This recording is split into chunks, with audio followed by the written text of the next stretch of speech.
Welcome.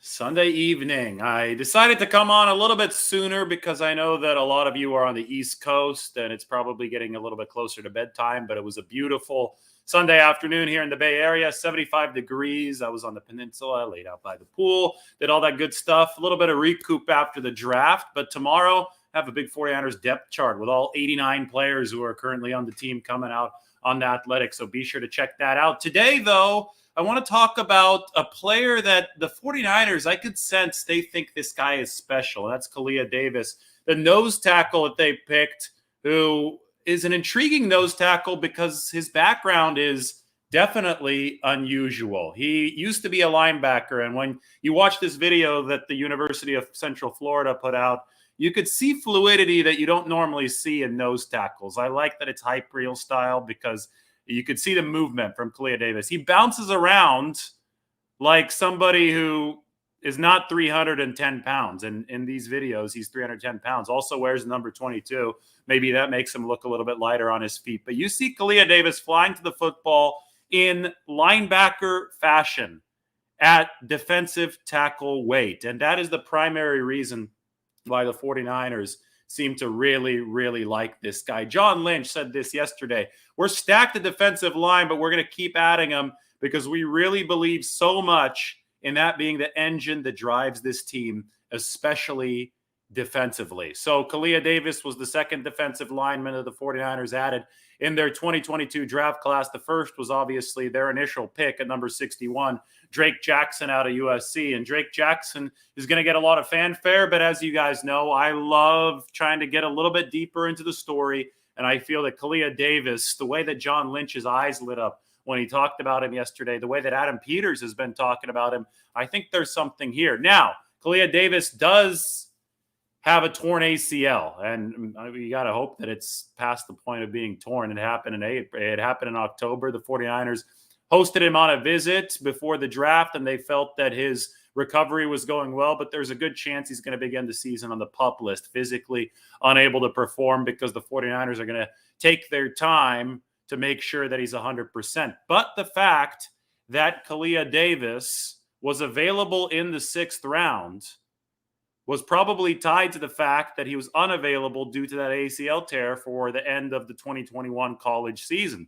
And because of that, the 49ers, and this is a view that a lot of draft experts and analysts also hold, 49ers believe they were getting really, really good value. And you just saw the video. I'll play it again here in a few minutes. The guy is unique. The guy played 2 seasons as a linebacker for Central Florida before moving to the interior defensive line. And that is something that you just don't see. Normally, you'll see linebackers, if they do move down to the defensive line, they'll be ends, right? They'll be just twitchy pass rushers. They'll be guys that you design to get around offensive tackles. You rarely see linebackers, though, put on a ton of weight and go to combat in the interior, just like you rarely see tight ends move to guard or center. Tight ends are normally going to move to offensive tackle, kind of like Joe Staley. That was his big career arc. But Kalia Davis made the move. He made the move from linebacker to defensive tackle. And because of that, we can watch his highlight video one more time. And we'll make it a little bit smaller this time. I mean, you just watch the fluidity. This was put out by UCF, and the fluidity there has to remind you of a linebacker. And now he's playing on the interior. Now, the game of football has evolved over the years. Of course, it's gotten smaller. It's gotten faster. But that evolution hasn't reached the point of seeing linebackers convert to defensive tackles. Now, you can call it the Aaron Donald effect, right? Aaron Donald is so athletic, so quick, doesn't seem like he has an ounce of body fat, and he's dominating on the inside against these NFL teams, against these NFL guards. So maybe this is going to be the new trend. Maybe we're going to see guys try to port linebacker movement to the defensive tackle position. The challenge is that most guys aren't athletic enough to be able to carry the extra weight gracefully enough to be running around at 300 plus pounds. And hey, Kalia Davis tore his ACL. Maybe that was part of it. Maybe that ligament in the knee was dealing with a much bigger burden than it had when he was a linebacker, when he was at 310 pounds, and maybe it snapped. You see a lot of these knee injuries happening because we're seeing the NFL and these athletes pushing the bounds of human performance further than they had been pushed before. So that absolutely could be part of it. Maybe Kalia Davis is not going to be long for the NFL. Maybe it's going to be tough for him to play at that defensive tackle weight and stay healthy. But the 49ers only used the 6th round pick on him, right? 6th round is not a major investment. 1st round pick, maybe a 2nd round pick. Those are bigger investments. The 49ers did not make a massive investment in Kalia Davis, and they believe that they're going to be able to recoup more than they invested in him in that draft moving forward, just because of the fact that you saw it on the tape. You saw him explode off the ball, and you saw, and not just this year, you've seen it in previous years too. You see how much the 49ers value that defensive line. Now, that room is absolutely stacked. I mean, they have probably 12 NFL proven players in that defensive line room. They're only going to be able to carry 10, maybe 11.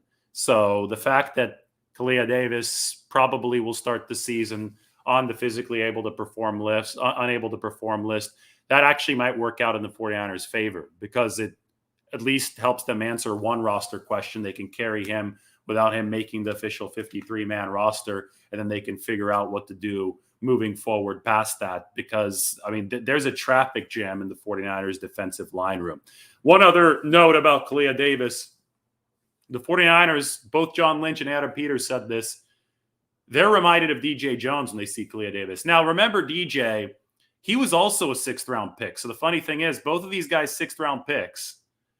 DJ back in 2017, that was the first draft for Kyle Shanahan and John Lynch. But DJ, what made him special was the explosion at that weight, right? At 305 pounds, he ran down Russell Wilson in week 10 against Seattle in 2019. I saw DJ Jones corral Kyler Murray in a way that a guy that big shouldn't be able to corral a much smaller quarterback. I mean, DJ Jones was quick. He was explosive. You still remember when he shot through the line of scrimmage and just barreled over the I think it was Joey Hunt, right? The Seattle center, same game in week 10, and just ate Russell Wilson alive. Well, the size, speed, power combination of DJ Jones is special, and that's why he's making north of $10 million a year now for the Denver Broncos, and also why the 49ers couldn't afford to keep him this season. The 49ers are looking to reprise that. Well, the fact that John Lynch came out and said, whoa, I saw Kalia Davis on film, and on tape, this guy reminded me of DJ Jones, and Adam Peters said the same thing. That's a really promising sign for the 49ers. And out of the draft analysts, I think it was Daniel Jeremiah who said the 49ers got the very best value in the 6th round with Kalia Davis. Now, he's going to have to overcome the ACL tear, 100%. That can be an issue. Nobody's denying that. But you talk about a player who lit a sparkle in the eye of John Lynch, that was Kalia Davis. It was really, really clear that the 49ers thought they had something special with him, because he was just flying around the field on his tape at UCF. And I think that hybridization, linebacker to defensive tackle, that unusual kind of switch that you don't see a lot. John Lynch, I mean, I asked him about it, and John Lynch just started smiling.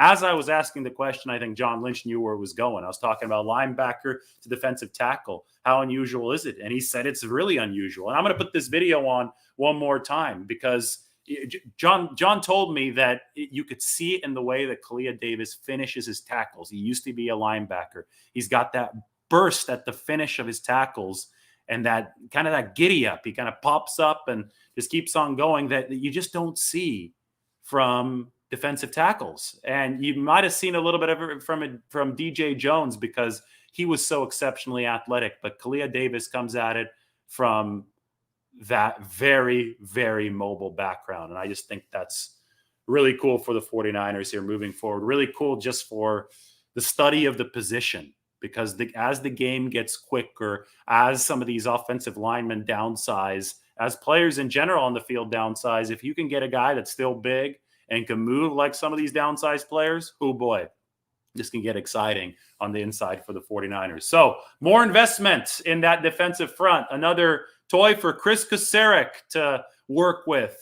John Lynch also joked yesterday. He said, we've told Chris Kaserik, if you ever complain that we don't give you enough players, we're going to have a problem, because the 49ers, they don't care. They just keep on stockpiling that defensive line, because that's the engine of this team. John Lynch said it really clearly yesterday. They want to be great there, and they think that that can lead to a championship. And Kalia Davis is the latest addition to that D-line room. All right, those of you watching on Twitter, make sure you head over to the YouTube and subscribe. I made sure to simulcast this one to Twitter. And those of you who are watching on YouTube, well, you better like this and subscribe right now, because I went on early today, so that way I can give our East Coasters a little bit of love before they go to bed. And I'm going to come on one more time, I think, tonight, because there's so much to cover from this 2022 NFL draft. I'm going to go through player by player, position by position. And by the end of this, when all the dust settles, we'll have this covered top to bottom for the 49ers. So subscribe to the channel, like the video, do whatever you need to right now. We're growing really quickly. I appreciate all the support, and I'll talk to you all soon, maybe after I get some good dinner here on the peninsula in the Bay Area. Everybody take care.